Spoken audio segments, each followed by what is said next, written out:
തമിഴ്നാട്ടിൽ ആർക്കും വ്യക്തമായ ഒരു ഭൂരിപക്ഷമില്ലാത്ത സാഹചര്യമാണ് ഇപ്പോൾ നിലവിൽ വരുന്നത്. അതുകൊണ്ട് തന്നെ തമിഴ്നാട്ടിൽ വലിയ രാഷ്ട്രീയ അന്തർനാടകങ്ങൾ നടക്കും എന്ന കാര്യത്തിൽ തർക്കമില്ല. ഇനി ഏതൊക്കെ തരത്തിലായിരിക്കും അവിടെ രാഷ്ട്രീയ സാഹചര്യങ്ങൾ ഉരുത്തിരിഞ്ഞു വരിക എന്നത് ഇന്ത്യൻ രാഷ്ട്രീയം തന്നെ ഉറ്റുനോക്കുകയാണ്. ടിവിക്കെ സംബന്ധിച്ചിടത്തോളം വലിയ മുന്നേറ്റം ഈ തെരഞ്ഞെടുപ്പിൽ അവർ നടത്തിയെങ്കിലും തമിഴ്നാട്ടിൽ അധികാരം പിടിക്കാൻ ഉള്ള അല്ലെങ്കിൽ ഭരണത്തിൽ വരാനുള്ള ഒരു കംഫർട്ടബിൾ മെജോറിറ്റി ടിവികെക്ക് ഇപ്പോൾ ലഭ്യമായിട്ടില്ല. അങ്ങനെ വന്നാൽ ഒരു സർക്കാർ ഉണ്ടാക്കുന്നതിൻ്റെ സാധ്യതകൾ എങ്ങനെ എന്ന കാര്യം പരിശോധിക്കപ്പെടേണ്ടതാണ്. സ്വാഭാവികമായും അത്തരം ഒരു സാഹചര്യത്തിൽ ടിവികെ പോലെ ഒരു പാർട്ടിയെ പിളർത്താനൊക്കെയുള്ള ശ്രമങ്ങൾ സ്വാഭാവികമായി നടക്കും എന്ന കാര്യത്തിൽ തർക്കമില്ല. അത് വലിയ രാഷ്ട്രീയ നാടകങ്ങൾക്ക് വഴിവെക്കുകയും ചെയ്യും. ഏതായാലും ഇതൊക്കെ മുന്നിൽ കണ്ടുകൊണ്ട് തന്നെ വിജയ് തൻ്റെ ജയിച്ച എം എൽ എമാരോട് മണിയൂരിലെ തൻ്റെ ഹെഡ്ക്വാർട്ടേഴ്സിലേക്ക് വരാൻ ആവശ്യപ്പെട്ടിരിക്കുകയാണ്. അവിടെ നിന്ന് അവരെ ഒരു റിസോർട്ടിലേക്ക് മാറ്റും എന്നതാണ് ഏറ്റവും ഒടുവിൽ ലഭിക്കുന്ന വിവരം. അപ്പോൾ ഇതനുസരിച്ച് എം എൽ എമാർ ചാടിപ്പോകാതിരിക്കാനുള്ള ഒരു ശ്രമം ടിവികെ നേതൃത്വം നടത്തുന്നു എന്ന് പറയുമ്പോൾ തന്നെ അവരെ അവിടെ നിന്ന് അടർത്തിയെടുക്കാനുള്ള ശ്രമം നടന്നു എന്ന് വേണം അതിൽ നിന്ന് മനസ്സിലാക്കാൻ. സ്വാഭാവികമായും AIADMKക്ക് അവിടെ പ്രതീക്ഷിച്ച തരത്തിൽ ഒരു മുന്നേറ്റം നടത്താൻ കഴിഞ്ഞിട്ടില്ല. അപ്പോൾ വിജയിയുടെ പാർട്ടിയിലെ ഒരു വിഭാഗത്തെ കൂട്ടുപിടിച്ചുകൊണ്ട് അവിടെ ഒരു സർക്കാർ രൂപീകരിക്കാനുള്ള ഒരു ശ്രമം അവർ നടത്തും എന്ന കാര്യത്തിൽ തർക്കമില്ല. ഈ റിസോർട്ട് രാഷ്ട്രീയം എന്നത് ഇന്ത്യയിൽ വളരെ കാലങ്ങളായി നടക്കുന്ന ഒരു രാഷ്ട്രീയ പ്രതിഭാസമാണ്. ഒരുപക്ഷെ 1960കളുടെ മധ്യത്തോടു കൂടിയാണ് ഇത്തരം ഒരു മാറ്റം, പാർട്ടി മാറുക അല്ലെങ്കിൽ കൂറുമാറുക എന്ന തരത്തിലുള്ള രാഷ്ട്രീയ നീക്കങ്ങൾ ഒക്കെ നടന്നത്. അന്ന് കാലത്ത് ഇതിനെ ആയാറാം ഗയാറാം എന്ന തരത്തിൽ ഒക്കെ ഇന്ത്യയിൽ ഈ ഹിന്ദി ഹാർട്ട്ലാൻഡിലൊക്കെ ആളുകൾ ഇതിനെ വിശദീകരിച്ചിരുന്നു. ആയാറാം ഗയാറാം, വന്നു പോയി. ഇത് എപ്പോൾ വന്നു എന്നോ എപ്പോൾ പോയി എന്നോ അറിയാത്ത തരത്തിൽ നേതാക്കൾ പാർട്ടി വിട്ട് പുതിയ പാർട്ടിയിലേക്ക് വരുന്ന ഒരു സാഹചര്യം ഇതൊക്കെ എപ്പോഴും ഇന്ത്യൻ രാഷ്ട്രീയത്തിൽ ഉണ്ടായിട്ടുണ്ട്. പക്ഷേ ഈ 2000-ന് ശേഷമുള്ള കാലഘട്ടത്തിൽ ഇത് വളരെ സജീവമായി നമ്മൾ പലയിടങ്ങളിലും കാണുകയാണ്. ആദ്യഘട്ടങ്ങളിൽ ചില MLA-മാരെ ചോർത്തിയെടുക്കാനും അവരെ കൊണ്ട് ഒരു സർക്കാരിനെ നിലനിർത്താനും ഒക്കെയുള്ള ശ്രമങ്ങളാണ് നടത്തിയതെങ്കിൽ പാർട്ടികളെ ആകമൊത്തം വിഴുങ്ങുന്ന രാഷ്ട്രീയ സാഹചര്യമൊക്കെ പിന്നീടുള്ള കാലഘട്ടങ്ങളിൽ നമ്മൾ കണ്ടതാണ്. പല ഘട്ടങ്ങളിലും ഈ നേതാക്കളെ കൊണ്ടുപോയി റിസോർട്ടിൽ താമസിക്കാത്ത പക്ഷം ഇവരെ വിലക്കെടുക്കുന്ന അല്ലെങ്കിൽ അവരെ കൂറുമാറാൻ പ്രേരിപ്പിക്കുന്ന ഒരു പാർട്ടിയെ പിളർത്തുന്ന രാഷ്ട്രീയ സാഹചര്യങ്ങൾ കണ്ടിട്ടുള്ളതാണ്. 1983-ൽ രാമകൃഷ്ണ ഹെഗ്ഡെയുടെ സർക്കാരിനെ നിലനിർത്താൻ അവിടെ അന്ന് ആദ്യമായി ഒരു റിസോർട്ടിൽ ഈ MLA-മാരെ കൊണ്ടുപോയി താമസിപ്പിച്ച് അവരുടെ പിന്തുണ ഉറപ്പാക്കുന്ന ഒരു സാഹചര്യം നമ്മൾ കേട്ടെങ്കിൽ പിന്നീട് 2000-ന് ശേഷം അത്തരം നിരവധി സംഭവങ്ങൾ ഉണ്ടായി. 2018-ൽ നമുക്കറിയാവുന്ന ഒരു സാഹചര്യം, കർണാടകയിൽ നിന്നുള്ള MLA-മാരെ കേരളത്തിലെ കൊച്ചിയിലെ താജ് വിവാൻഡയിൽ കൊണ്ടുവന്ന് താമസിപ്പിക്കുകയും അവരുടെ പിന്തുണ ഉറപ്പാക്കാനൊക്കെ ഉള്ള ശ്രമം നടന്നത് അന്ന് ഇന്ത്യൻ രാഷ്ട്രീയത്തിൽ വലിയ ചർച്ചയാകുകയും ഒക്കെ ചെയ്തതാണ്. 2020-ൽ മധ്യപ്രദേശിൽ ഇതുപോലെ MLA-മാരെ തട്ടിക്കൊണ്ടുപോകാനും വാങ്ങാനും അല്ലെങ്കിൽ അവരെ പ്രലോഭിപ്പിച്ച് പാർട്ടി മാറ്റാനും ഒക്കെയുള്ള ശ്രമം നടന്നതിൻ്റെ വിവരങ്ങളുണ്ട്. രാജസ്ഥാനിൽ ഇത് നടന്നിരുന്നു, ഹരിയാനയിൽ നടന്നിരുന്നു, ഒറീസയിൽ ആളുകൾ ഇതുപോലെ പാർട്ടി വിടാതിരിക്കാനൊക്കെ അവരെ പല സംസ്ഥാനങ്ങളിൽ കൊണ്ടുപോയി റിസോർട്ടുകളിൽ താമസിപ്പിക്കുന്ന ഒരു രീതിയൊക്കെ നമ്മൾ കണ്ടതാണ്. മഹാരാഷ്ട്രയിൽ ഏക്നാഥ് ഷിൻഡെ സർക്കാരിൻ്റെ കഥയും മറ്റൊന്നല്ല. അവിടെയൊക്കെ ഈ MLA-മാരുടെ പിന്തുണ ഉറപ്പാക്കാൻ അവരെ മറ്റാരും ചാക്കിട്ട് പിടിക്കാതിരിക്കാനൊക്കെയുള്ള വലിയ ശ്രമങ്ങൾ നടന്നു. സമാനമായ ഒരു സാഹചര്യം തമിഴ്നാട്ടിൽ ഉണ്ടാകുമോ എന്ന ആശങ്ക ഇപ്പോൾ വലിയ തോതിൽ വർദ്ധിക്കുകയാണ്. പനയൂരിലെ വിജയുടെ ഹെഡ്ക്വാർട്ടേഴ്സിലേക്ക് MLA-മാരോട് അവിടെ എത്താൻ ആവശ്യപ്പെട്ടിരിക്കുകയാണ്.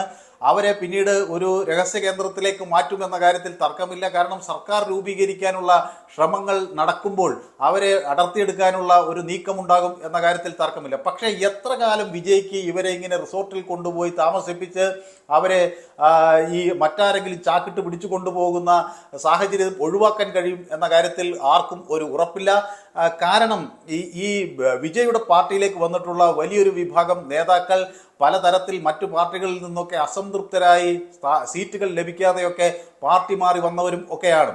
അപ്പോൾ അത്തരം രാഷ്ട്രീയ സാഹചര്യത്തിൽ നിന്ന് വന്നിട്ടുള്ള നേതാക്കൾ ഒരുപക്ഷെ അവർ ആഗ്രഹിക്കുന്ന തരത്തിലുള്ള സ്ഥാനമാനങ്ങൾ കിട്ടാതാകുമ്പോൾ പെട്ടെന്ന് തന്നെ ഈ പാർട്ടി വിട്ടുപോകാനുള്ള സാഹചര്യം വളരെ കൂടുതലാണ്.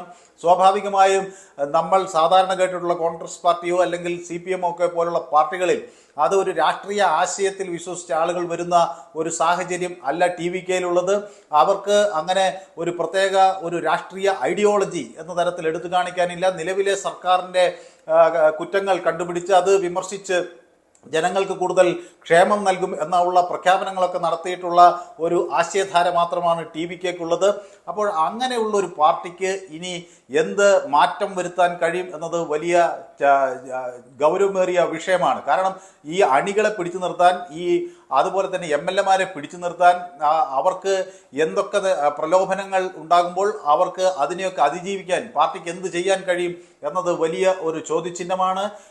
ഈ ഒരുപക്ഷെ ആദ്യഘട്ടത്തിൽ ഇതൊക്കെ തടഞ്ഞ് ഒരു റിസോർട്ടിൽ കൊണ്ടുപോയി ഇവരെ താമസിപ്പിച്ച് സർക്കാർ രൂപീകരിച്ചതിന് ശേഷം അവരെ കൊണ്ടുവന്ന് പിന്നീട് മന്ത്രിസഭ ഉണ്ടാക്കാനൊക്കെ ആദ്യഘട്ടത്തിൽ കഴിഞ്ഞാൽ, പക്ഷേ അതിൽ അസംതൃപ്തരുണ്ടാകുമെന്ന കാര്യത്തിൽ തർക്കമില്ല. കാരണം ഒരു ആശയധാരയിൽ വിശ്വസിച്ചെത്തിയവരല്ല, സ്ഥാനമാനങ്ങൾ ലഭിക്കുമെന്ന് കരുതി എത്തിയവരാണ്.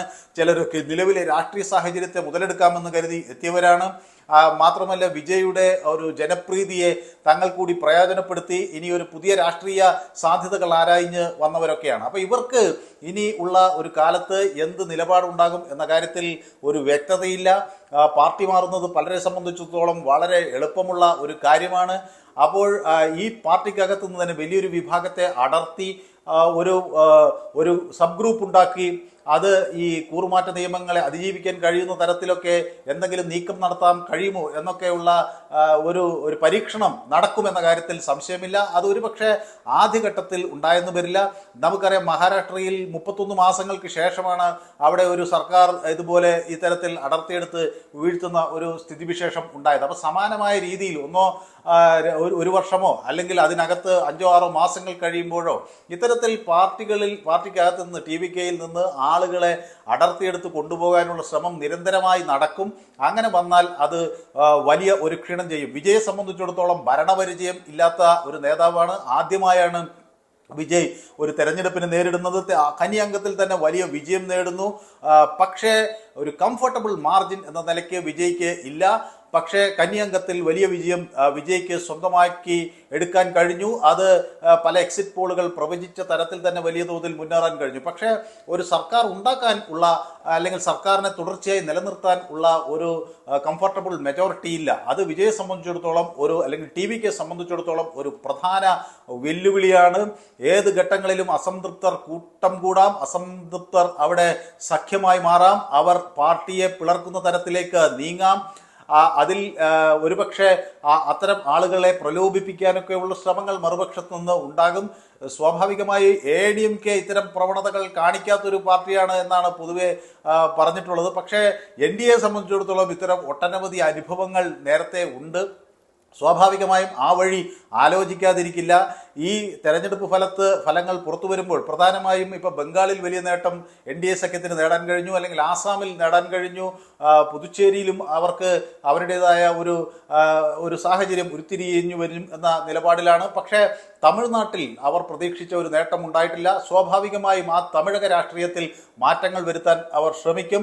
തമിഴ്നാട്ടിൽ ഈ തെരഞ്ഞെടുപ്പ് ചില സൂചനകൾ ആണ് നൽകുന്നത്. ഒരുപക്ഷെ അത് ഈ ദ്രാവിഡ രാഷ്ട്രീയത്തിന്റെ ജാതി അടിസ്ഥാനപ്പെടുത്തിയുള്ള രാഷ്ട്രീയത്തിന്റെ ഒരു അന്ത്യമാണ് എന്ന് കരുതുന്ന രാഷ്ട്രീയ നിരീക്ഷകരുണ്ട്. മറ്റൊരു കാര്യം, ഇത്തരം ഈ ജാതി സമവാക്യങ്ങളെ നോക്കി അല്ലെങ്കിൽ അതുപോലുള്ള ദ്രാവിഡ രാഷ്ട്രീയ ആശയങ്ങളൊക്കെ മുൻനിർത്തിയൊക്കെയുള്ള ഒരു രാഷ്ട്രീയ സാഹചര്യം തമിഴ്നാട്ടിൽ നിന്ന് മാറുന്നു. പുതുമുഖ വോട്ടർമാർ, അതുപോലെ സ്ത്രീകൾ, ഇവരൊക്കെ കൂടുതൽ ക്ഷേമം ആർക്ക് ഉറപ്പാക്കാൻ കഴിയും, അത്തരം ഒരു സർക്കാരിനെ പിന്തുണയ്ക്കാം, ആര് കൂടുതൽ ജനോപകാരപ്രദമായ പദ്ധതികളുമായി വരും അവരെ പിന്തുണയ്ക്കാം എന്ന നിലപാട് സ്വീകരിക്കുന്നവരാണ്. അപ്പോൾ സ്വാഭാവികമായും ആ വോട്ട് ബേസിനെ അടർത്തി മാറ്റാൻ പുതിയ ഒരു ശ്രമങ്ങൾക്ക് കഴിയും എന്ന കാര്യത്തിൽ തർക്കമില്ല. അപ്പോൾ അത് എങ്ങനെ സാധ്യമാകും എന്നതിൻ്റെ തുടർ പരീക്ഷണങ്ങൾ നിരന്തരം ഉണ്ടാകും എന്ന കാര്യത്തിൽ സംശയമില്ല. ആദ്യഘട്ടത്തിൽ വിജയ്ക്ക് ഒരു സർക്കാർ ഉണ്ടാക്കി ഒരുപക്ഷെ ഭരണത്തിൽ വരാൻ കഴിഞ്ഞാലും പിന്നീടുള്ള കാലങ്ങളിൽ വലിയ പ്രതിഷേധങ്ങൾ അല്ലെങ്കിൽ വലിയ പ്രശ്നങ്ങൾ നേരിടേണ്ടി വരും എന്ന കാര്യത്തിൽ സംശയമില്ല. പാർട്ടിക്കകത്ത് അസംതൃപ്തരുണ്ടാകും എന്ന കാര്യത്തിൽ സംശയമില്ല. കാരണം എല്ലാവർക്കും മന്ത്രിസ്ഥാനം നൽകിക്കൊണ്ട് അല്ലെങ്കിൽ എല്ലാവരെയും തൃപ്തിപ്പെടുത്തിക്കൊണ്ട് ഒരു ഭരണം സാധ്യമല്ല. 234 അംഗ സഭയിൽ 117 പേരുടെ പിന്തുണ പാർട്ടിക്ക് വേണം. അത് എങ്ങനെ ഉണ്ടാക്കുമെന്നൊരു ചോദ്യം ആദ്യം അവിടെ നിൽക്കുന്നു. അതിനുശേഷം പിന്നീട് ഈ 117-ലധികം ആളുകളെ എങ്ങനെ എപ്പോഴും കൂടെ നിർത്താൻ എന്ത് നടപടികൾ വിജയ്ക്ക് സ്വീകരിക്കാൻ കഴിയും എന്നത് അവിടെ വലിയ ചോദ്യചിഹ്നമായി നിൽക്കുന്നു. മാത്രമല്ല, ഇതിൽ പല ആളുകളും വിജയുടെ ഒരു വ്യക്തിപ്രഭാവത്തിനൊപ്പം തങ്ങളുടെ ഒരു വ്യക്തിപ്രഭാവം കൂടി ഇതിൽ ഒരു ഘടകമായിട്ടുണ്ട് എന്ന് വിശ്വസിക്കുന്നവരാണ്. നിലവിലെ AIDMK സഖ്യമാകട്ടെ അവർ ഒരു സർക്കാർ ഉണ്ടാക്കാനുള്ള തീവ്രമായ ശ്രമം നടത്തും എന്ന കാര്യത്തിൽ സംശയമില്ല.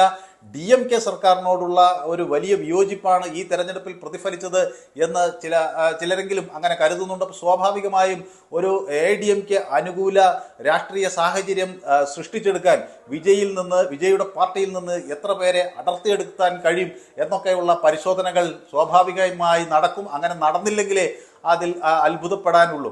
അപ്പോൾ അത് ഏത് തരത്തിൽ പ്രവർത്തിക്കുമെന്നാണ് ഇനി വരും ദിവസങ്ങളിൽ കാണാനുള്ളത്. നേരത്തെ ഈ കർണാടകയിൽ നിന്നൊക്കെയുള്ള MLA-മാരെ ഇവിടെ താജ് ഭിവാൻഡിയിലേക്ക് കൊണ്ടുവന്ന് താമസിപ്പിച്ച മാതൃകയിൽ തമിഴ്നാട്ടിൽ നിന്നുള്ള MLA-മാർ കേരളത്തിലെത്തുമോ, അവർ ഇനി ഏതെങ്കിലും മറ്റ് സംസ്ഥാനങ്ങളിലെത്തുമോ എന്നൊക്കെയാണ് ആളുകൾ ഇപ്പോൾ ഉറ്റുനോക്കുന്നത്.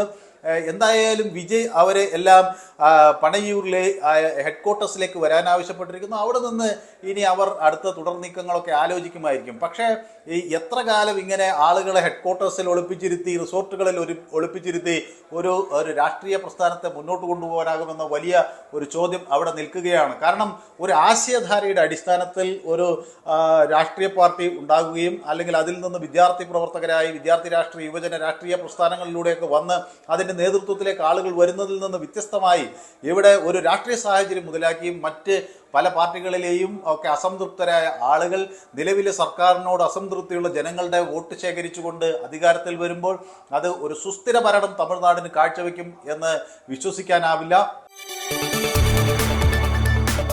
കൂടുതൽ വാർത്തകൾക്ക് News 18 Keralam YouTube channel subscribe ചെയ്യുക.